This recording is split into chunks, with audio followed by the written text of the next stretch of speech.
ستات الفستان هو اللي بيخليهم يلفتوا النظر، وفي ستات وجودهم اللي بيخلي أي فستان يعيش للأبد. لما فكرت في التصميم ده كنت بفكر في شخصية مصرية استثنائية، مش لأنها كانت جميلة بس، لكن لأنها كانت مليانة حياة. كل ابتسامة، كل حركة، كل نظرة كان فيهم خفة دم وشقاوة تخلي أي تصميم يكتسب روح. علشان كده اخترت تصميم بسيط، لأن المصمم الحقيقي مش بيحاول ينافس الشخصية اللي قدامه، هو بيحاول يصمم حاجة تسمح لشخصيتها إنها تتكلم.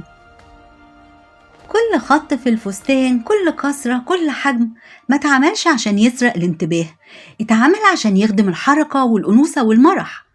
التصميم الناجح مش هو التصميم المعقد اللي كله تفاصيل، التصميم الناجح هو اللي تعرف تفتكره بعد سنين.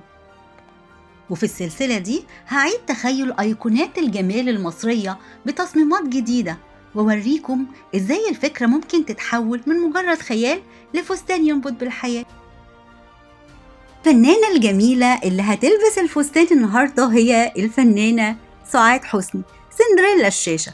يا ترى الفستان مناسب لشقاوتها وجمالها ولا لأ؟ ويا ترى الدور الجاي على مين؟